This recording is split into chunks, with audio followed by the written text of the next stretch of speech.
Hi friends, welcome to Rani's kitchen. నేను మీ రాణి. Friends, ఈరోజు recipe వచ్చేసి హోటల్ స్టైల్ బోండా అండి. రవ్వ బోండా చాలా క్రిస్పీగా చాలా టేస్టీగా చేసి చూపించబోతున్నాను. పైకి క్రిస్పీగా కరకరలాడుతూ లోపల గుల్లగా చాలా కమ్మగా అనిపిస్తాయండి. మనం డైలీ పిల్లలకి ఇడ్లీ పెడుతూ ఉంటే బోరుగా ఫీల్ అవుతూ ఉంటారు కదా, అందుకే అలాంటి అదే ఇడ్లీ పిండితో ఇలా హోటల్ స్టైల్ బోండాని చేసి పెట్టండి. చాలా ఇష్టంగా తింటారు. దానికోసం ఒక ఖాళీగా ఉన్న గిన్నెని తీసుకోండి. దానిలోకి 2 కప్పుల వరకు ఇడ్లీ పిండిని తీసుకుని వేసుకోండి. మనం ముందు రోజు ఇడ్లీకి రుబ్బుకున్న పిండిని కొంత ఇడ్లీకి వేసుకున్న తర్వాత మిగిలిన పిండిని స్టోర్ చేసుకుంటూ ఉంటాం కదా, ఫ్రిడ్జ్లో పెట్టుకుని స్టోర్ చేసుకుంటాం. ఆ ఇడ్లీ పిండి నుండి 2 కప్పుల వరకు ఇడ్లీ పిండిని తీసుకుని గిన్నెలోకి వేస్తున్నానండి. మీరు 1 కప్పుతో అయినా చేసుకోవచ్చు, 2 కప్పుల పిండితో అయినా కూడా చేసుకోవచ్చు. నేను 2 కప్పుల ఇడ్లీ పిండికి కూడా 1 కప్పు వరకు పొడి బియ్యం పిండిని, 1 కప్పు వరకు మైదా పిండిని వేసాను.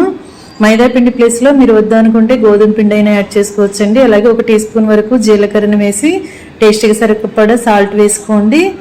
మనం ఇడ్లీ పిండిలో ఆల్రెడీ సాల్ట్ వేసి ఉంటాం కాబట్టి ముందుగా ఎక్కువగా వేయకుండా కొంచెంగా వేసుకుని చివరిగా పిండిని టేస్ట్ చూసుకోండి. మీ సాల్ట్ని మీ టేస్ట్కి తగ్గట్టుగా లేకపోతే యాడ్ చేసుకోండి. పిండి అంతా కూడా బాగా గరిటెతో కలపండి. ఇడ్లీ పిండిలోకి మనం వేసిన మైదా పిండి, గోధుమ అలాగే పొడి బియ్యం పిండి కూడా బాగా కలుపుకోవాలండి. ఉండలనేవి ఏమీ లేకుండా ఇలా గరిటెతో బాగా కలపండి. పిండి అంతా కూడా బాగా కలిసిన తర్వాత సన్నగా కట్ చేసుకున్న ఉల్లిపాయ ముక్కలు 1/2 కప్పు వేసుకోండి.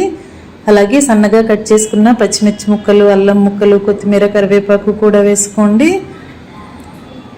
మనం వేసిన ఇంగ్రీడియంట్స్ అన్నీ కూడా పిండిలో బాగా కలిసేంత వరకు కలుపుకొని గరిటె పక్కన పెట్టుకుని నేను చూపించిన విధంగా పిండిని వేళ్ళతో బీట్ చేస్తూ కలపండి.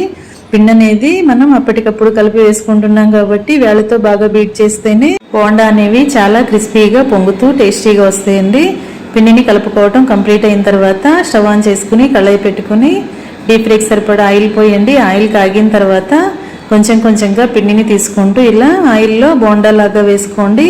మనం పిండిని తీసుకుంటున్నప్పుడు ఒక గిన్నెతో వాటర్ని పక్కన పెట్టుకుని చేతిని వాటర్లో ఎప్పటికప్పుడు తడుపుకుంటూ పిండిని తీసుకుని ఆయిల్లో వేసామంటే పిండి అనేది చేతులకి అంటుకోకుండా ఉంటుంది. అలాగే ఆయిల్లో వేసిన వెంటనే కూడా పొంగుతూ ఇలా గుల్లగా వస్తాయండి. ఈ విధంగా బాగా ఆయిల్లో ఫ్రై చేసిన తర్వాత ఆయిల్ నుండి తీసేసి ప్లేట్లోకి పెట్టుకోండి. ఇదే విధంగా మిగిలిన పిండిని కూడా మీకు కావాల్సిన సైజులో బోండా వేసుకుని క్రిస్పీగా అయిన తర్వాత డీప్ ఫ్రై చేసిన తర్వాత మొత్తం అన్నీ కంప్లీట్ అయిన తర్వాత ప్లేట్లోకి తీసుకుని టొమాటో చట్నీ, పల్లీ చట్నీ, కొబ్బరి చట్నీ, అల్లం చట్నీ లేదా కారప్పొడి ఎలా అయినా కూడా సర్వ్ చేసుకోవచ్చండి. హోటల్ స్టైల్ రవ్వ బోండా రెడీ అయిపోయాయి. మీకు కూడా ఈ రెసిపీ నచ్చినట్లయితే వెంటనే ట్రై చేసి మీకు ఎలా వచ్చిందో నాతో కామెంట్ సెక్షన్లో షేర్ చేసుకోండి. ఛానల్ని ఫస్ట్ టైం వాచ్ చేస్తున్నారు సబ్స్క్రైబ్ చేసుకుని పక్కనే ఉన్న బెల్ బటన్ క్లిక్ చేయడం మాత్రం మర్చిపోకండి. Thanks for watching. నేను మీ రాణి.